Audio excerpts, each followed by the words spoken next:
Life and pain are synonymous. Life is filled with painful moments, rejection, loss of a loved one, regrets. But life is also filled with beautiful moments, acceptance, cherished time spent with said loved one, clarity.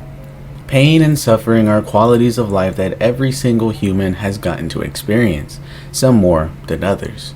Some people have the unfortunate of experiencing pain like no other, surviving a tragic event and living with PTSD for the rest of your days, being diagnosed with a chronic illness while having so much more life to live, watching your parents grow old and knowing that one day you're going to have to say goodbye, or losing a child.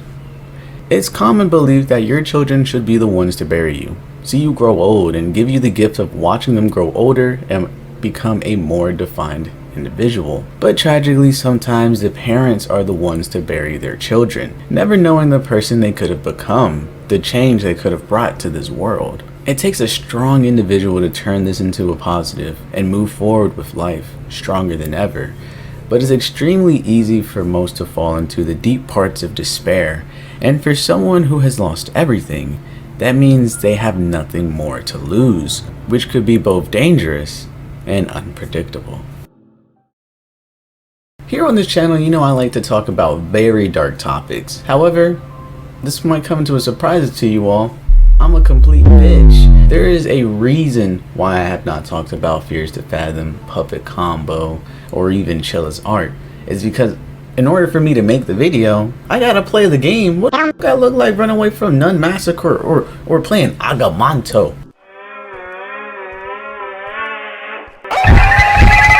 What do I look like? Well, 2025 guys, new year, new me. And today's subject will be Chilla's art, Cursed Digicam. A video game, one of their newest titles, I think just came out January 9th of 2025. And so I might be a little late to the party, a little 5-day late. I'm recording this January 16th, but I digress. We're still going to get into this. We're still going to have our little 2 cents into this game, right? And obviously, judging by the intro, I'm sure you can guess what this game's about. But for those who are still lost, what's Cursed Digicam? Why did I almost punch my screen while I was playing it? What's all the fuss about? Well, I'm glad you asked. You receive a cursed digital camera that captures ghosts from a strange website. The website allows you to liberate your loved ones by uploading images of their spirits using the camera. You decide to go to the nearest park where your girl was last seen.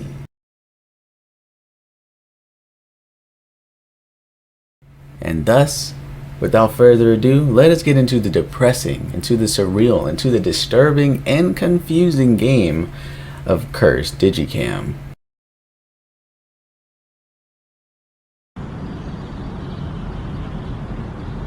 I could play on the swing by myself. I'll show you. Okay, from here to the slide. Let's see who will get there first. Ready? Go!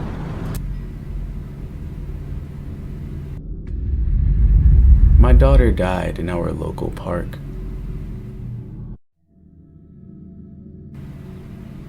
I cannot sleep since then. She torments me every day and night. She is still bound to this world. I must free her. She is no longer here with me. Lost spirit liberation. After some searching, I found a website perfect for my needs.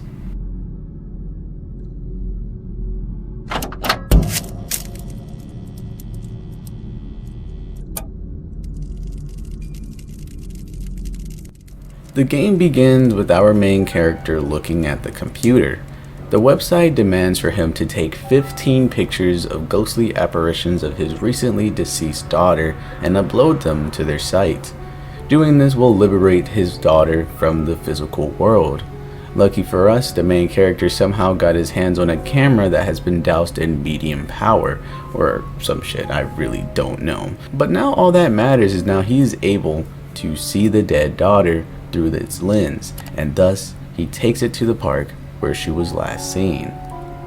Waking up in a bathroom stall, okay, strange place to take a little snooze. The game uses this time to give you the controls, how things are going to work moving forward, and thumbnail. Fire. Oh my god!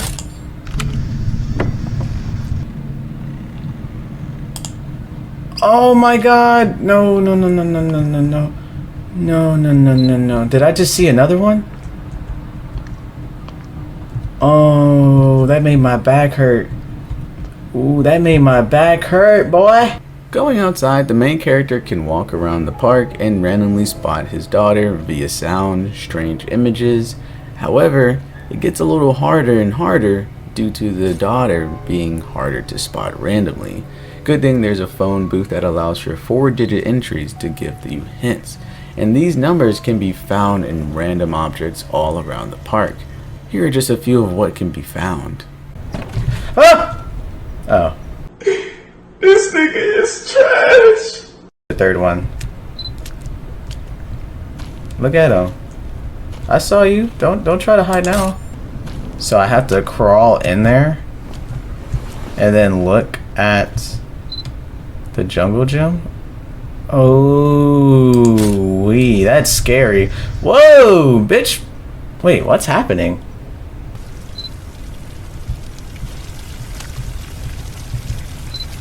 Oh! Got another one. Gotcha! After finding enough pictures of your child, the area will become darkened. Soon, the phone in the booth will ring, causing the main character to run in there. Suddenly, we are trapped, as water begins to fill the booth itself. It was just a little prank, and we've actually gotten too far to turn back now. Our dude goes back to finding the rest of the pictures. Only now, we are being stalked by a black panda mascot, ones we've been seeing on posters all throughout the game. The f is that? What the f is that? The f do you want, bitch? Yo! Oh no. Oh no. Again, we go around looking for pictures to take. Each new entry being scarier than the last, as you think at any moment a jump scare is going to happen. But it never comes. Look at them, bro. Oh man, I'm about to flip. Guys, this is gonna be the second.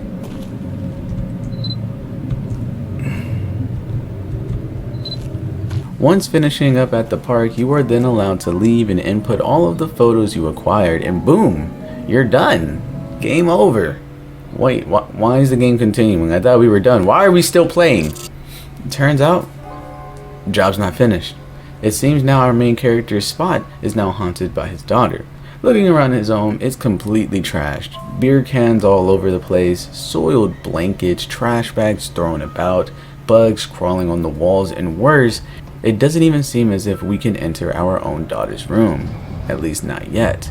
But the formula stays the same. Listen out for weird noises, weird images, and take some pictures.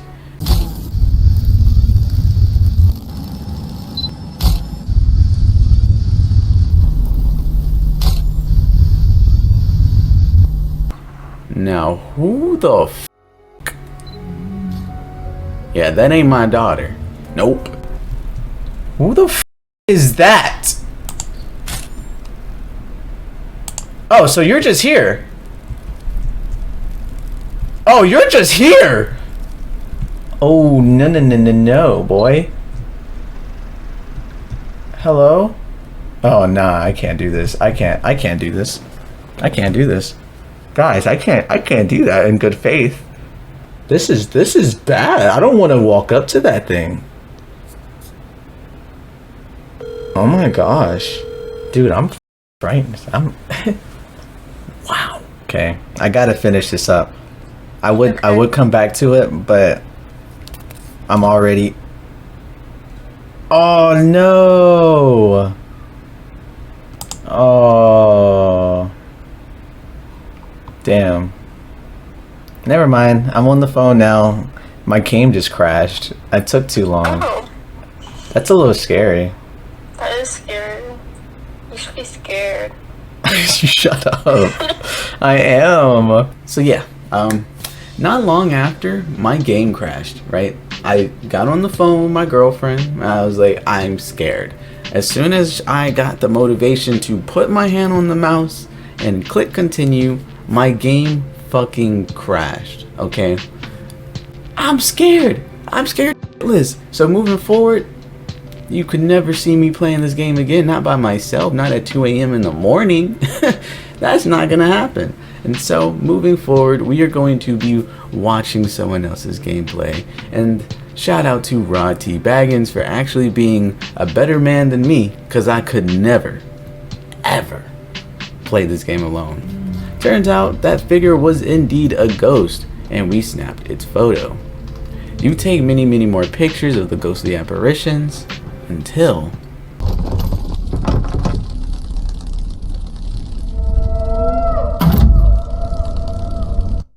the mascot is in our daughter's fucking room. He proceeds to follow us, the extreme darkness making it difficult to track, and when he finally catches us, nothing happens. But to prevent being caught, we must snap his photo, then it disappears. So is it a ghost? Doing this repeatedly, our main character would be jolted awake. However, he's in his daughter's room, then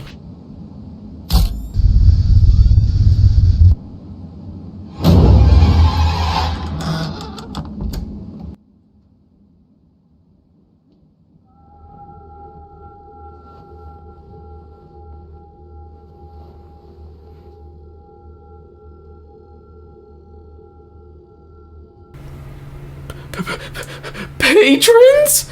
No, but on a serious note, we finally see our daughter's face.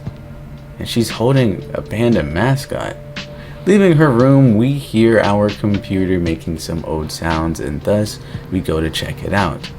We check the website and all of our pictures have been replaced with framed ones in her room, and when trying to upload it, it says we missed the 13-day deadline.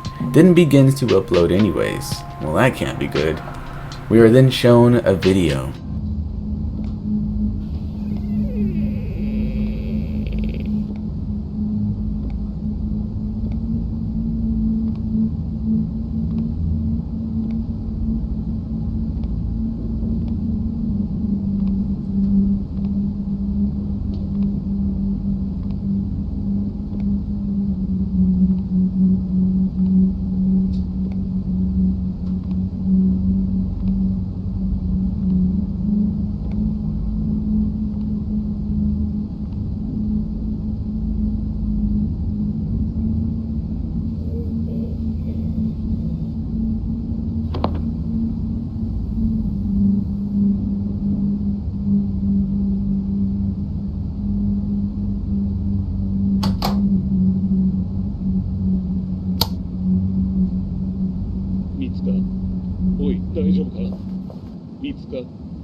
Hearing knocking, we go to check it out. Someone slid a missing poster underneath our door, but this missing person's flyer says Manami Kodan, not Masuka. Things get weird as the video from the start of the game is on the TV screen, and then we get a call. Masuka is calling us, asking when we were going to be home and that her head hurts. A door then opens slightly, but enough to show a bathtub overfilled with blood, and out comes Masuka.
Hello?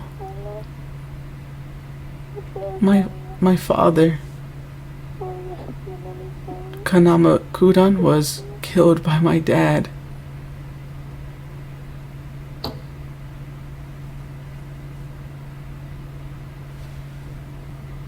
What?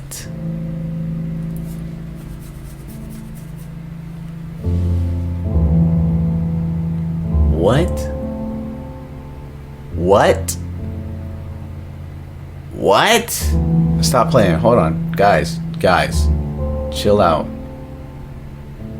What? The game just ends. Credits begin to roll, but the player are still able to be in full control, walking around the apartment, still able to open up doors and whatnot, as you can hear police sirens slowly approach. Our main character finally panics and drops his camera.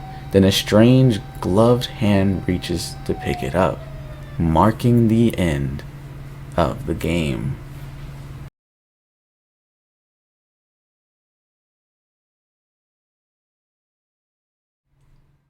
What the fuck happened? I love a good story with twists and turns. My personal favorites are the ones that have an unreliable narrator. It makes everything so much more interesting as you rethink what you've been told and exactly what is the truth.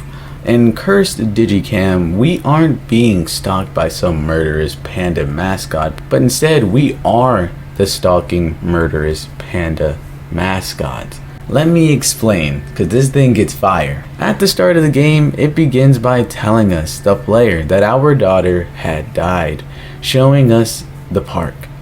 So now we are led to believe that the daughter's death was at the park, but that isn't completely true. Then it reinforces that idea when we begin taking pictures of what everyone believes to be his daughter, thinking she may have been murdered, drowned, hung, stuffed, anything. And when getting all of the required pictures and thinking the game is done, it's simply not. We're forced to do it all over again, except in our own home. But when getting a clear picture of her face, that isn't our daughter, more of a vengeful spirit.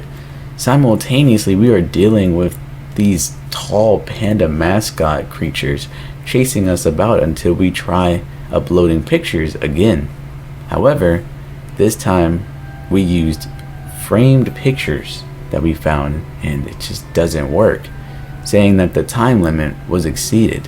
Then we get the whole headache reveal, and then Masuka calls the police on us and the game ends. So I separated things into 3 categories due to a lot of information having to be inferred and isn't exactly factual. But we're gonna start with what we do know. First and foremost, the facts. So what we do know is, first, we know that Mamani and Masuka are 2 different people, and the main character is in fact Manami's killer, as we can hear about that missing persons announcement while at the playground the day after. Also, Masuka is always displayed in pajamas, and pink pajamas, and then the Manami, I don't know how to say her name, but Manami's always in a first grader school uniform, right? We also know that the main character works as a mascot clown panda thing, as we saw him rushing to Masuka's side when she collapsed, and it looked to be wearing mascot attire. You can kind of see the tie. Oh wow, that was crazy. You can kind of see the tie, the buttons on the sleeves, the black, blazer almost. We know that Masuka has died more than 13 days ago due to the website not working or running into an error, which could point to a motive for the killing of the other child. Now, this is where we'll need to do some theory crafting, as none of this is 100% facts, none of it. It's just purely my own interpretations of the events and of what happened. So hopefully this kind of clarifies some things, and obviously if you thought something differently, or if you think it is a different story being told, or a different detail means something else, please let me know down in the comments. I love conversing with you all. I love hearing your point of view, so that way I'm like, oh, I wonder why my brain went to that. But let's get into the theory crafting, shall we? So first and foremost, we know that due to Masuka's father being a very popular character, he was quite busy, probably working the shows or whatever it was that he was doing, which resulted in him being out very late, always being busy, which in turn forced Masoka to go to the park alone. As we saw at the beginning, I guess that was Masoka saying like, hey, like playing with their friends, hey, you want to do this? Bet I can get to that swing first, ha ha ha. And then she gets to the swing, and when she said swings, the camera says Kss. That makes me believe that she fell off, cracked her neck bone. Something happened and it hurt her, and we'll get more into this later, but that's why I'm saying the unreliable narrator, he had said that my daughter died at the park. She didn't die at the park. We saw her die in the apartment, but the result was from the park. Like I said, we'll get into this. Another thing that I would like to point out is that this is more than likely something she enjoyed doing as a bonding time with her father, as she would say as much during the game. She would say how much they had fun playing all the time, but now that he's super busy and that he's always out for work, but she still wants to conquer her fear of heights and do all these things to impress her father. And that could also have played a result in her pushing herself a little too far, and of course, without adult supervision, she injured herself while playing.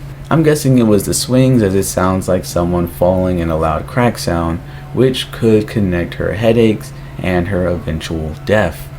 Another thing that I like to point out is that the father didn't have the camera nor knew of the website just yet, so I can assume he went into shock after his kid's death, became depressed, self-destructed, then found that website, which would explain why his home was so damn messy and unkept. There are beer cans all over the place, and it's not hard to imagine that this dude was dirt drunk, which may have altered his decision making. He found that website and thought he could trick the system by having another victim, and I guess to open up the portal to leave a message for Masoka to get her out of this physical world. I don't know. And obviously the panda that follows us throughout the apartment, I'm willing to say is, well, us, and gives us insight on how exactly he went about killing. The main character, dressed as a panda clown, abducted Manami and possibly drowned her, as evident of the water phone booth being under a sewage grate or crawling out of a bathtub. It all has something to do with water, only to then use a chainsaw to mutilate her body and chop her up into many different pieces with the chainsaw, putting them in plastic bags, as evident to, well, this. And finally, the message that kept being spoken of. The final message was Masoka coming back to deliver one last message, and she used it to call the police and to get her father arrested, as it may seem she saw the whole thing, which honestly makes this whole thing even sadder, more tragic, right? If you really take a second and look at all of the details that was given in the game, you can tell that Masoka actually really did love her father. She adored the character he played. They would go to the park all the time, and the first person she thought to ask was her father. When her head was hurting, she had thought to ask him. She said, when are you going to be home? And so this all kind of just correlates of saying that they had a pretty good relationship. And so the whole motive was that the main character, the father, could feel her presence somehow. He understood that she was not fully gone and that he wanted to free her.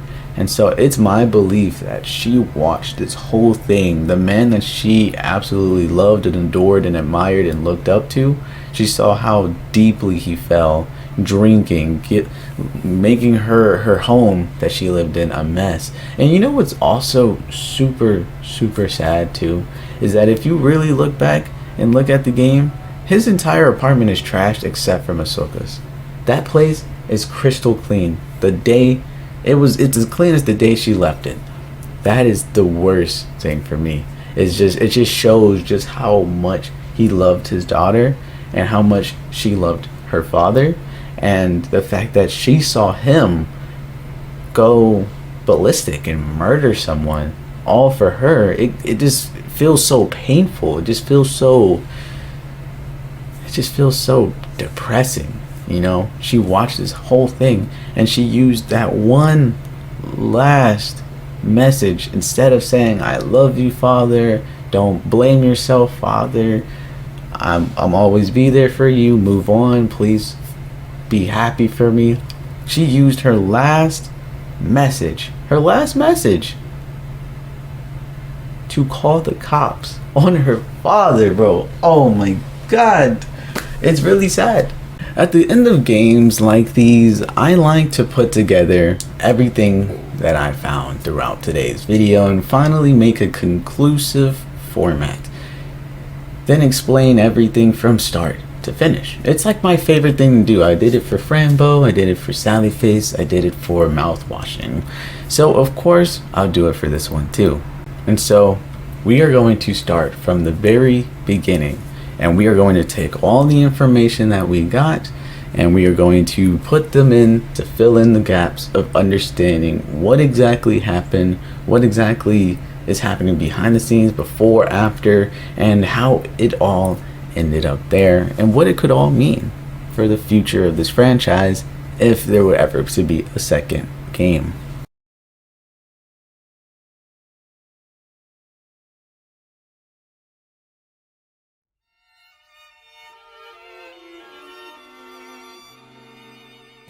Masoka and her father were extremely close. Despite the mother not being around, the father was very caring and would play with her and shower her with attention whenever she needed. She was loved. But unfortunately, money became tight and thus the father needed to start working more. He landed a job being a famous panda that all the kids loved. Masoka was also a fan of this character and thought her father was so cool. But that began to wear off as soon as he became so busy. Days at the park together became no more, and she started to go alone.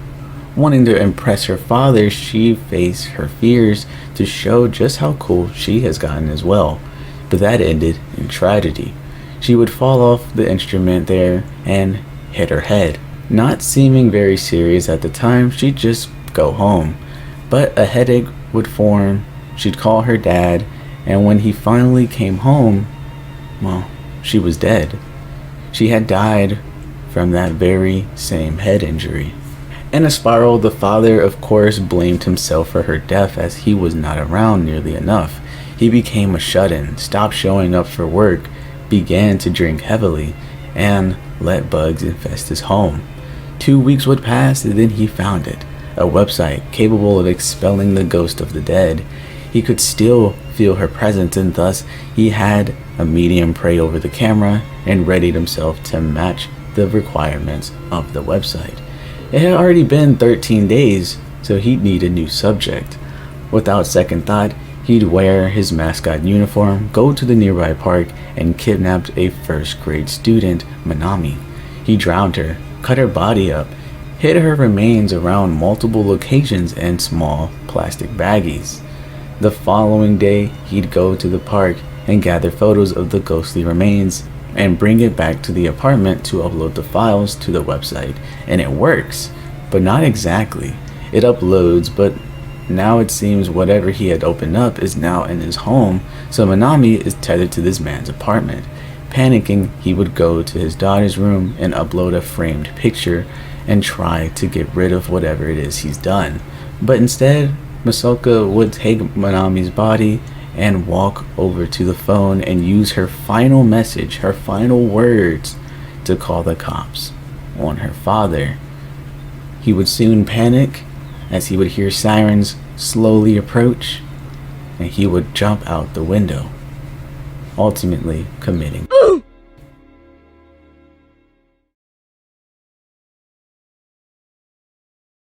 In the end of what I had first thought was just another creepy stalker, Chilla's art game, or haunted story, it really turned out to be a very depressing and disturbing look into grief. When you sit back and think on the game, there were no monsters, none that posed any threat to you at least. There was really no need for me to be as scared as I was, but the only thing that truly terrified me enough to get me off the game for good was the panda, me. It's almost ironic that in a game where normally you are running from the monster, you're doing the exact same thing, but the monster is you. It pulled a Silent Hill 2 where your subconscious was fighting for prominency, your actions forever solidified in your mind, the constant reminder of what you've done, being stalked from across the street, to hiding in wait in the bushes, to running around the apartment manic with a chainsaw. It was all you, and we simply play in the perspective of the child. We are being stalked by our worst self, the monster in us, the one that had nothing left to lose.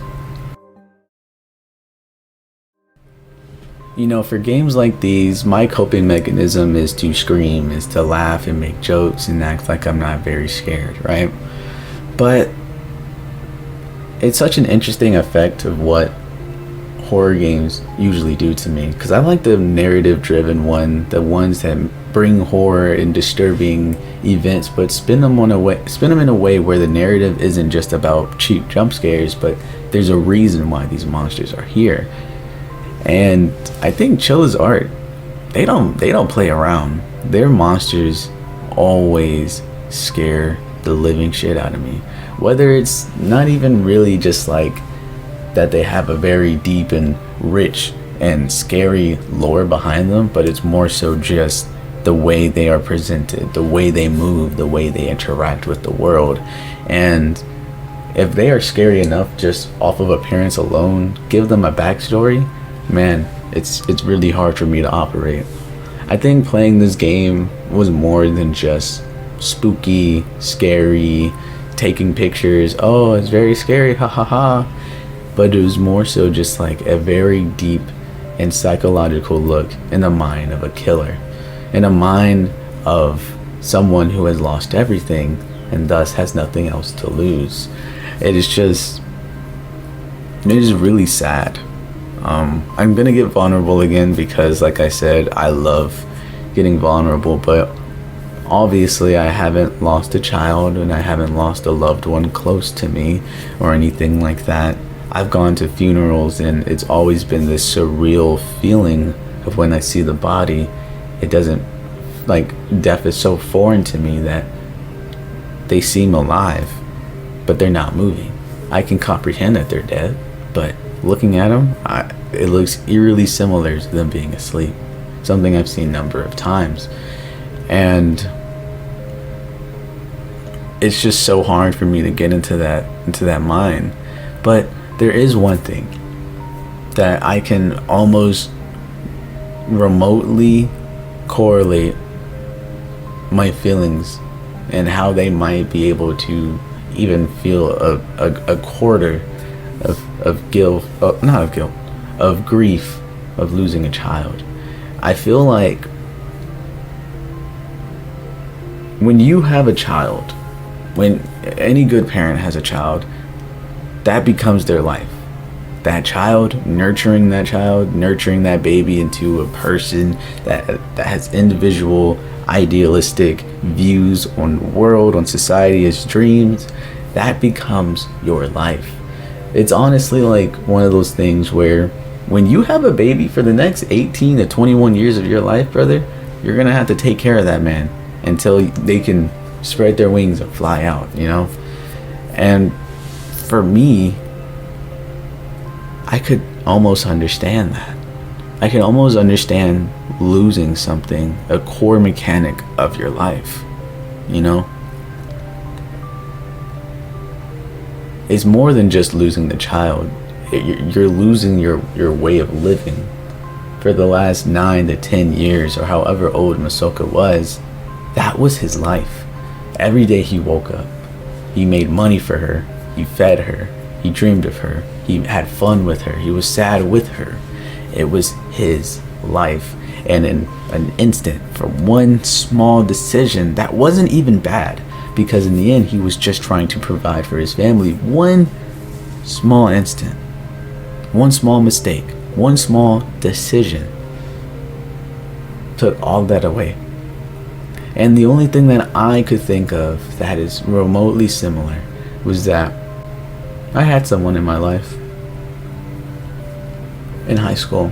I actually haven't even thought about it because I guess it's a defense mechanism. I don't know. But there was a girl, and it was completely platonic, you know, between us. I don't think she liked me. I don't think I liked her.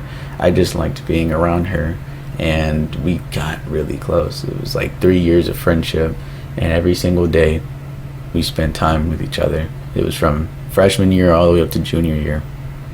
And I remember that one day she was always complaining that she had thyroid. I don't know what she had. She had thyroid something. And it was just like one day we spoke, and the next day she was gone. And it was weird because the world kind of just kept going. You know, people obviously were very sad. Like, her close friends were sad. They held a funeral for her, and I remember for maybe a week or so people were posting it on her or on their social media, and then boom, it was just gone. She was gone. It seemed like she never even existed. People kept speaking the way that they used to. People kept moving the way they used to. Life went on. My quiz was still due the very next day. Life went on. And it was confusing to me because I could almost feel myself slipping into that normacy. But I was still feeling or getting these jolts of reality, of where sometimes I would go to sit with her and it'll be all her other friends except she's not there. Or I would go to walk in and my eyes would scan the room in the classroom and I would look for her and she wasn't there. And it was just small instances like that where I would go to text her, but she won't hit back. She's not there. And it felt terrible. It did. I think I can say that it felt absolutely terrible. And then COVID hit. And then, before you realize it, 5 fucking years have passed by. 5 years. And this is like the only real time that I've sat down and thought about her. I forgot about her. I don't know how I managed to do such things, but I did. But I say this all to say, if it remotely, even remotely, feels like this, I can understand the appeal of staying in such despair. I can understand why it's so hard to get out of it. I can understand, because we weren't even terribly close. I never met her parents, she never met mine. I only knew her for 3 years, and it was more of like an associate type of situation, and maybe work friends is what I'll say it. But even still, the fact that she is no longer with us and I forgot, it's just not real. And I can understand why he did what he did. I could not why he did what he did. What he did was fucking diabolical, and he should serve a life sentence, but and never see the light of day, obviously. But when I say I can see what his motives, I can understand it. I can understand how he got to that point, drinking heavily and just everything in his apartment reminding him of his dead child. I can feel it in my bones as to why he would go crazy, why despair was so attached to him. But I think I rambled on enough. Last ending message here: try not to forget the ones that you've lost. It becomes very easy to get into your own personal bubble, but even if it's once a week, twice a week, maybe even once a month, just reminisce. Just take a nice walk, and what I like to do is talk to myself and just walk and talk. Get your feelings out. Don't let it bubble in, because what just happened to me, not healthy at all. And it just destroyed my entire mood today, because I just feel like a less of a human being for forgetting someone existed. And that's a scary thought. So that's my reminder. Talk to yourself on walks, talk to yourself in your room, talk to yourself on voice memos, and remember the things you've lost. Reminisce on the good times. And don't just move forward in life without acknowledging the past. Anyway, thank you guys for watching. Sorry that got so deep. I'm so sorry. I'll see you guys on the next one. Thank you for stopping by. Bye bye.